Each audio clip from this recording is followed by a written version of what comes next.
Oke, kita bedah bareng-bareng ya. Jadi ada janji yang kedengarannya mulia banget nih. Nggak ada lagi anak Indonesia yang kelaparan di sekolah. Kedengarannya bagus kan? Ini narasi utama dari program makan bergizi gratis. Idenya, gizi itu hak, bukan kemewahan. Siapa sih yang berani nolak ide sebagus ini? Bisa-bisa dibilang nggak punya hati. Tapi tunggu dulu. Di balik niat yang super baik ini, ternyata ada harga yang harus dibayar. Pertanyaan besarnya, siapa yang bayar? Di balik sepiring nasi yang dijanjikan itu, ternyata ada sebuah konflik yang mendasar banget. Sebuah paradoks, di mana ambisi mulia ini punya harga yang mahal sekali, yang bisa jadi harus dibayar oleh masa depan pendidikan kita. Untuk ngerti ini, kita harus ikuti jejak uangnya. Pertama-tama, yuk kita telusuri misteri di balik anggarannya yang super besar ini. Karena untuk paham dampaknya, kita harus selalu mulai dari pertanyaan paling dasar, uangnya dari mana? Dan seberapa banyak? Dan ini dia angkanya, 335 triliun rupiah. Coba biarkan angka itu meresap dulu. Ini bukan sekedar geser-geser anggaran biasa loh. Ini benar-benar pergeseran fundamental kalau boleh dibilang soal prioritas belanja negara kita. Nah, yang bikin kaget itu konteksnya. Anggaran untuk satu program ini, coba lihat, jauh lebih besar dari anggaran Kementerian Kesehatan. Bahkan hampir 4 kali lipat dari anggaran Kementerian Sosial yang ngurusin semua orang miskin di negara ini. Ini aneh secara ekonomi. Kita seolah-olah mindahin belanja dari investasi jangka panjang ke konsumsi jangka pendek dalam skala yang belum pernah ada sebelumnya. Pertanyaan paling pentingnya, buat dapetin dana 335 triliun rupiah ini, apa yang harus dikorbankan? Uangnya diambil dari mana? Nah, jawabannya, ini yang bakal membawa kita ke inti permasalahannya.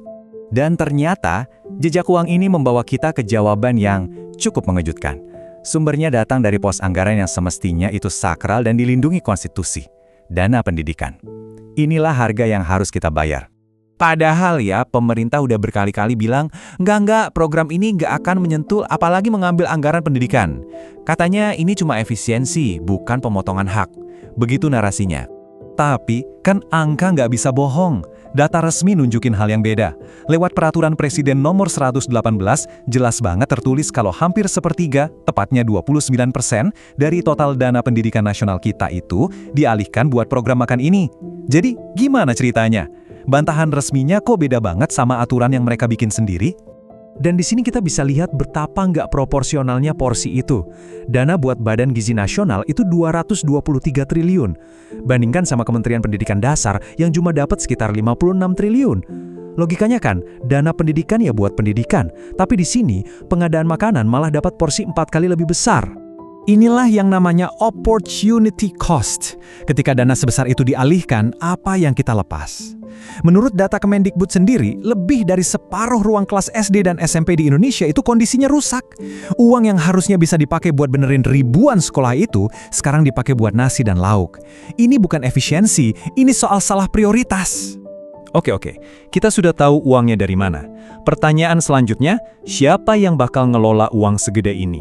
Siapa yang bertanggung jawab atas setiap piring makanan yang sampai ke anak-anak kita? Jawabannya ada di satu lembaga baru yang dibentuk buru-buru, Badan Gizi Nasional atau BGN. Sebuah institusi yang seolah dibangun dalam semalam, tapi langsung dikasih tugas lari maraton ngelola anggaran triliunan rupiah. Dan ini bagian yang paling bikin khawatir. Logikanya, lembaga gizi itu harusnya diisi oleh ahli gizi, pakar kesehatan, atau ahli logistik pangan kan? Tapi faktanya, 10 petinggi BGN ini isinya didominasi purnawirawan TNI dan Polri. Gak ada satupun yang punya latar belakang profesional di bidang gizi. Sama sekali. Ini ibaratnya kita minta tentara buat nulis resep obat. Jadi, apa yang terjadi kalau anggaran raksasa dipegang sama orang-orang yang, maaf, gak punya keahlian yang pas?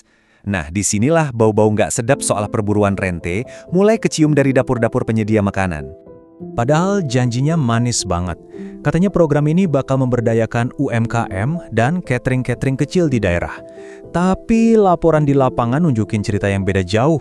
Praktek monopoli dan nepotisme malah kelihatan jelas banget. Dapur-dapur ini banyak yang dikuasai sama keluarga pejabat dan aparat. Dan ini bukan cuma omongan loh.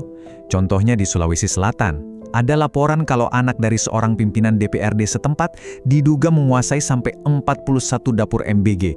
41. Gimana ceritanya satu orang bisa monopoli sebanyak itu?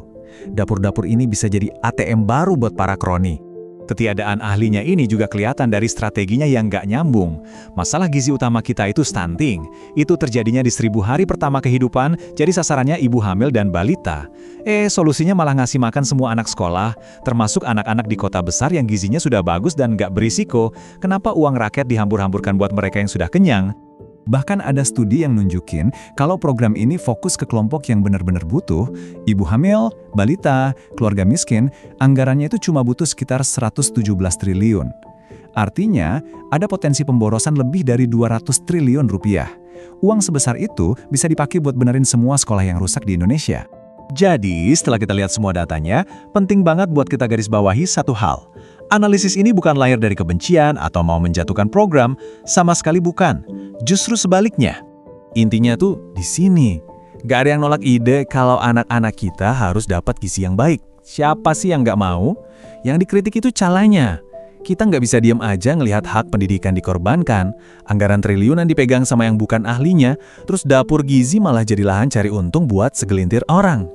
Pada akhirnya, ambisi buat ngasih makan anak bangsa itu niat yang sangat mulia.